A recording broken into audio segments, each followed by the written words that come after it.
In 1931, Universal gave horror a new face. Unexpectedly, it was the face of a 43-year-old Englishman with a lisp who had been an actor for 20 years on stage and screen, had already made around 80 films and never come close to stardom.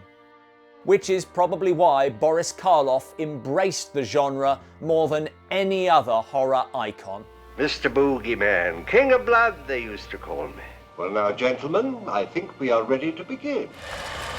Making allowances for what counts as horror and discounting a lot of TV work, Boris Karloff made around 50 horror films, all but 2 of them coming after Frankenstein.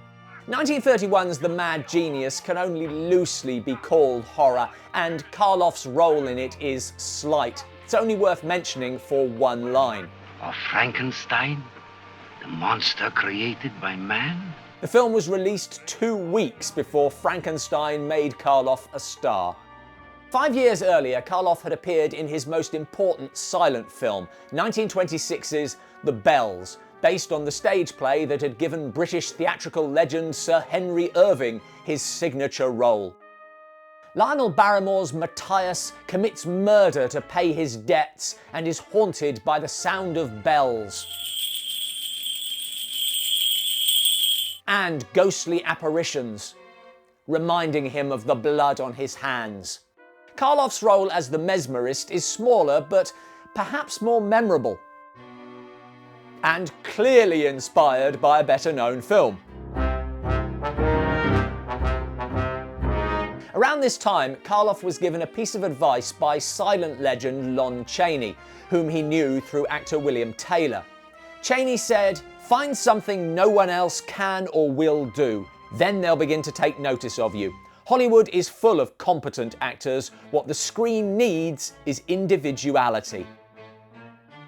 It was advice that Karloff took right to his final years. We jump from Karloff's first horror films to his last. The Mexican Quartet belongs in no top 10 except a Dark Corners one, because we like to look at the whole career. Though they were mostly shot in Mexico, Karloff's ill health meant that he could not travel, so his scenes were shot in Hollywood, with the actor requiring oxygen between takes. And it would appear that they didn't get all the footage they needed, as some of the films fall back on someone doing a poor impression of Karloff in voiceover. And to all thou will also go with me. Needless to say, these are not Karloff's best, but nor are they his worst. The ape is tedious, the terror is incomprehensible. Your pardon, young sir, I was at my devotions. I did not hear you. But for my money, Voodoo Island is the absolute rock bottom. Do you believe in the magic of these spirits, the power of voodoo? It's boring, meaningless, and the only film I've found in which Karloff does phone it in. No, you fool, they'll slaughter us to bits. Criticisms which highlight the unlikely strengths of the Mexican Quartet. Firstly, no matter how ill he became, when the cameras rolled, Karloff could still turn it on. I am disgustingly healthy, as you well know, a condition that I attribute to my lifelong aversion to doctors. Secondly, while they are badly made nonsense, they are mad enough to be borderline entertaining. Isle of the Snake People features voodoo ritual and zombie love scenes. Dance of the Dead is an old dark house movie with Karloff playing the head of a family of killer toy makers. I'm told your late husband fled to the grave as the only refuge against your continual nagging. Bring forth the sinner! In Fear Chamber, arguably the best of the quartet, an underground race of rock creatures feeds on fear and strippers. And in The Incredible Invasion, aliens possess Mexican Jack the Ripper to destroy Boris Karloff's laser gun. If none of that appeals to you, you're just not having enough fun with life. The Mexican Quartet were made by filmmaker Azteca, affiliated with Columbia, a studio with which Karloff had a long history. In 1932, publicity for thriller Behind the Mask capitalized on the success of Frankenstein, suggesting it was horror and pushing Karloff's name up the credits. It was apparently shot before Frankenstein, despite the content and the presence of Karloff's Frankenstein co-star Edward Van Sloan. From 1939 to 42, Karloff made 5 actual horror films for Columbia, generally termed his mad scientist films, playing scientists who are not mad until people ignore them and then bad stuff happens. The Man They Could Not Hang. I'll be a freak in a sideshow. Lazarus II. 50 cents to look, $1 to touch. The Man with 9 Lives and Before I Hang are very similar, and to be honest, I find them a bit irritating because everything would have been fine if people just believed in science. But they all have their moments. The Devil Commands, directed by Edward Dmytryk, is different enough to stand out, with shades of Hitchcock's Rebecca alongside its sci-fi seance. The last of the batch, The Boogeyman Will Get You, is a spoof of the genre and also features Peter Lorre in fine form. Between Behind the Mask and the Mad Scientist films came 1935's The Black Room, which is my favourite of Boris Karloff's Columbia horrors. He plays twins, one good, one evil. Good afternoon, gentlemen. As is traditional. There aren't many surprises, but it's a great performance in an entertaining film, with Karloff clearly relishing the challenge of the characterisation. Though he spent the majority of his career in the US, Karloff remained a British citizen and made a handful of films in his home country. If this should leave me, then you'll have reason to fear. 1933's The Ghoul was the first time that he had seen his family since he left England a quarter of a century earlier. Inspired by Universal's The Mummy as much as the stage play of the same name, it's a fun film, despite a thoroughly dislikable hero. You never did have a great deal of sense, did you? Karloff wasn't fond of it and actually has little to do with Ernest Thesiger, later Bride of Frankenstein's Dr. Pretorius, the standout. He's set in his ways, and they're the ways of the heathen. I have been able to take the mind of one chimpanzee and transfer it into the body of another. The Man Who Lived Again, or The Man Who Changed His Mind, is easily confused with The Man with 9 Lives or The Man They Could Not Hang, both of which it to some extent resembles, with Karloff playing a well-meaning scientist who goes off the rails. All right.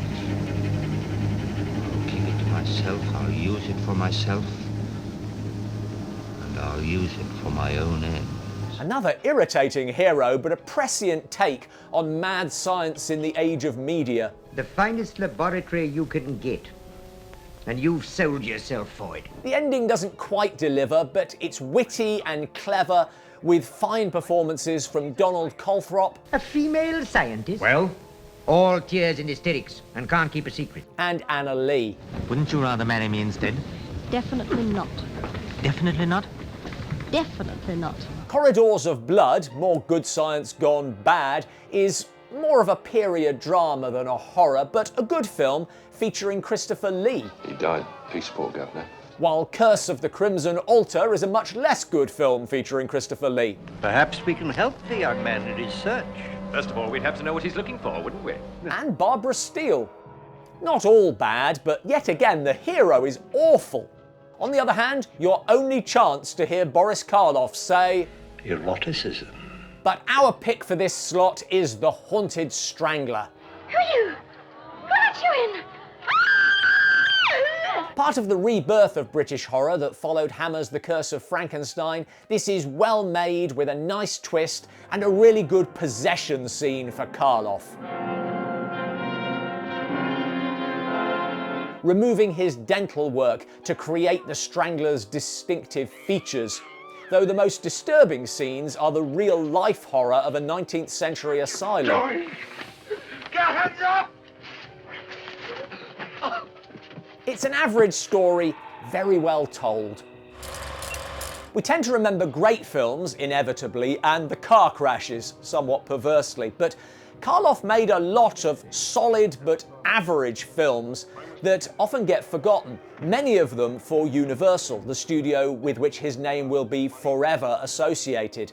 Period dramas Tower of London, The Strange Door and The Black Castle are not really horror, and Karloff plays relatively small roles in all three. Would you wait here, sir? I'll announce you. Though The Black Castle is definitely worth watching, despite a weak ending. The climax is borderline horror. It was Karloff's grand return to Universal and to film after a lengthy spell on stage in Arsenic and Old Lace. His first colour film, it's an opulent affair and flips the Phantom of the Opera, with Karloff's Dr. Horner undermining a young soprano. Tonight you give your voice and your will to me. But the film is never sure if the focus should be on horror Henrik, you're hurting me. or operetta. When the dam is getting ready for the heavenly impression. Black Friday similarly has its moments, but is nothing special. Mr. Ed Cannon now belongs to the history of crime. Past tense. Bela Lugosi co-stars, but owing to recasting, he and Karloff are never on screen together. I was here the other night with a friend. A better pairing is the Invisible Ray. Dr. Benet, we meet at last. But we already know each other. Science fiction, but from the start they are leaning into the gothic. I actually don't think the role of Dr. Janosch Rook totally suits Karloff. I could destroy a nation, all nations. And it may have been intended for Lugosi, but he's superb as Dr. Benet. This may be very interesting. Yes, very. Sardonic and nicely underplayed. If he touches anyone, They die. The real star here, however, is effects genius John P. Fulton, whose work is immaculate.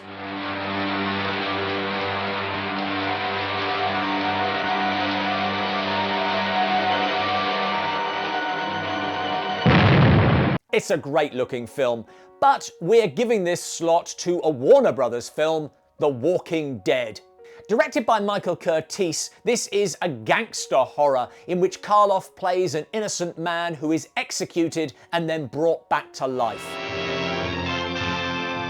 He's alive. Though it's aping Universal, it's still a pretty original horror. With Karloff at his most affecting as the tragic lead. The piano scene is particularly good, the actor conveying so much without words. I don't consider Boris Karloff a natural comedian in the manner of Vincent Price, Peter Lorre, or indeed Bela Lugosi, and that shows to some extent in his two Abbott and Costello films. you're going to commit suicide if it's the last thing you do. Fun though they are. I suppose it's up to me.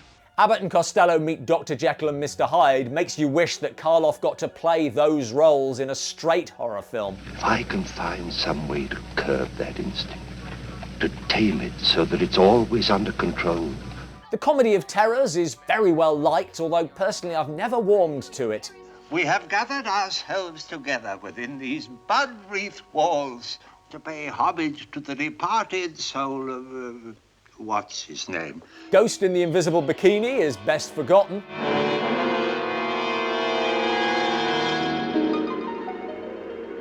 Ah, Cecily, my dear, looking lovely as usual. Mad Monster Party is a bit of fun, and Karloff gets a musical number. Keep your head out of the sand.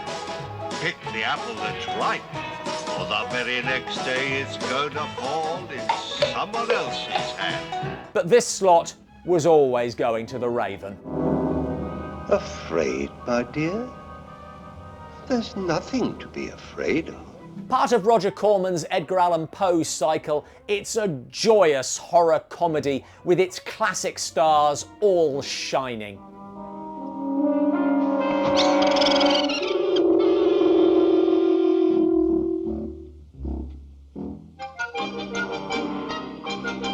Karloff's Dr. Scabarus is a character of smiling threat, the actor's measured delivery a delightful contrast to Peter Lorre's more manic approach. I promise nothing I challenge you.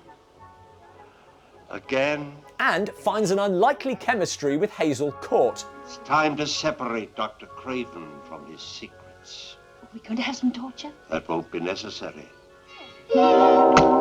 It's a gem of a film. Karloff continued to work almost to his death. Not all of these late films are worthy of him, but there are good ones in amongst the cauldrons of blood and the Die Monster Dies. I could offer you an unusual evening. Directed by Michael Reeves, who would go on to make Witchfinder General, The Sorcerers could have been in our British films section. While kids search for kicks on the Soho scene, an elderly couple vicariously share in them by mentally controlling a young man. From now on, we are going to control your mind. From time to time, we'll put thoughts into your head, and you will obey those thoughts. Pushing him to ever darker thrills. A troubled production for its inexperienced director, with even the famously professional Karloff losing his patience, it is a flawed film, but brimming with energy and imagination. You enjoyed it, didn't you? How could have I enjoyed it? Mario Bava's Black Sabbath is a more polished affair, made by a director at the peak of his powers. I am hungry. An anthology film in which Karloff plays a type of vampire called a Verdalac, as well as presenting. Signore e signori, io sono Boris Karloff. The film was released in different versions in Italy and the US. And now a few words about vampire. We're using the Italian version, which I do think is the better, although it lacks Karloff's voice, dubbed by Aldo Silvani. Opening segment The Telephone is a proto-giallo,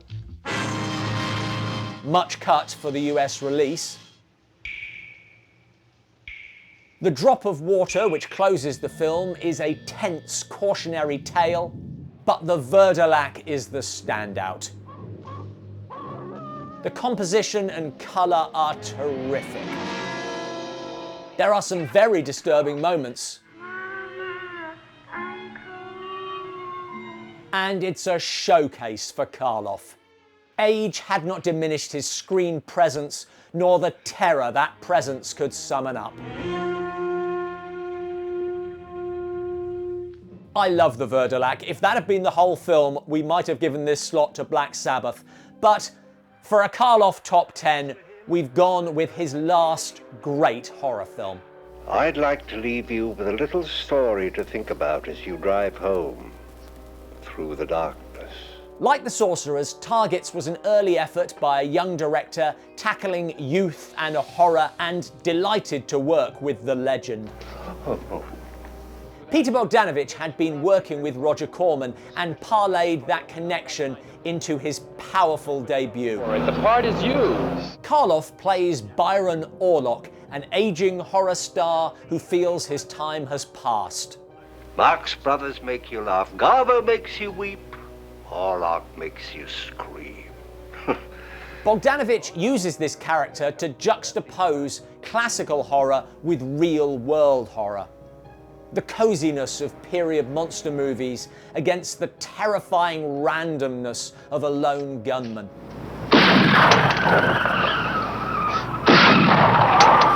Recognizing the quality of the script, Karloff gave his all and was delighted with the result. Released the year before he died, it gave the actor the most memorable moment of his later career. And he saw death standing in the crowd. And he said to her, "Why did you make a threatening gesture to my servant when you saw him this morning?" This monologue is delivered in one take and earned Karloff a round of applause from the crew, which reportedly brought the actor almost to tears. I was astonished to see him here in Baghdad, for I have an appointment with him tonight in Samara. Even if we leave out his signature character, for now, Karloff's Universal classics make a stunning group. House of Frankenstein, Karloff's return to and last appearance in that series, is not one of the best, but his performance immediately grabs you. The Raven is an over-the-top potboiler in the best possible way. Karloff, though top-billed, is sidelined by Bela Lugosi. I tear torture out of myself by torturing you. Though still memorable. The Mummy was the most excruciating makeup Karloff had to go through, but at least he didn't have to wear it long. Just long enough to be iconic. He went for a little walk. The film is something of a retread of Dracula, but it has a hypnotic atmosphere all of its own, alongside lavish flashbacks. Directed by Frankenstein's James Whale, The Old Dark House is a tongue-in-cheek horror with great performances. Have a potato. And creepy visuals. It's a fantastic film, but from a Karloff point of view, he's just not in it that much, and it wasn't one that the actor liked. By contrast, The Black Cat is perhaps the first film to show Karloff's range beyond monsters. He has an intense and all-consuming horror of cats. The erudite Hjalmar Pulsig is a world away from the roles in which Karloff made his name. It was the first film to pair him with Dracula star Bela Lugosi, the best of the 8 that they made together. And while Karloff is top-billed and earned more than twice as much, it's the only film to put them on an equal footing. Is that a challenge, Vitus? Yes, if you dare. Directed by Edgar G. Ulmer, it's also one of the most distinctive Universal horrors, setting aside the studio's trademark gothic in favour of sharp modernist interiors, and setting aside classic stories in favour of a plot that doesn't always add up, but mesmerises. An exercise in style, atmosphere and menace, there is something captivating about The Black Cat. I've even written a book inspired by it, and Karloff's portrayal is a huge part of that. This was a different kind of horror to Frankenstein or The Mummy, yet he is just as terrifying. You hear that, Vitus? The phone is dead. Even the phone is dead. In the mid-40s, Karloff was disenchanted with Universal and with the roles that he had been getting. He took a chance with RKO and with producer Val Lewton, who had been making a name for himself with a series of low-budget but brilliant horrors like Cat People and I Walked with a Zombie. Lewton initially resisted using Karloff, disliking the Universal horrors, but when the two men met, they found that they had a shared vision, and the films they made together gave Karloff some of his best roles. I've had to fawn and toady and make a mock of myself till all I could hear was the world laughing at me. Bedlam, for me, is the least of the three, though Master George Sims is a pleasingly devious creation. And Anna Lee, of The Man Who Changed His Mind, is excellent as Nell Bowen. If you ask me, my lord, he's a stench in the nostrils, a sewer of ugliness, and a gutter brimming with slop. Isle of the Dead was inspired by Arnold Böcklin's painting, with which Lewton had a long-standing obsession. Karloff plays a hard-line Greek general whose worldview is tested when he is quarantined on an island over fears of the plague. No one may leave the island. And comes to believe that there is something else stalking them. The Vorvolaka still lives, rose-cheeked and full of blood. The film boasts some of the purest horror Lewton ever put on screen. Kill. But of course, this slot's going to the first of the series and one of the best films either man ever made. Inspired by real-life grave robbers Burke and Hare, The Body Snatcher is arguably as much a period drama as Tower of London or The Strange Door, yet it resonates horror.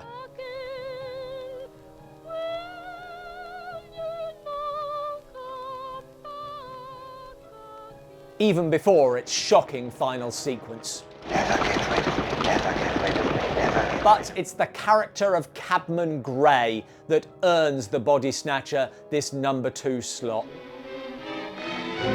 A brutal killer, Gray is all the more terrifying for the fact that he is also personable and good-natured. Would you like to give my horse a pat? Yes. Playing with a cat before burking Bela Lugosi.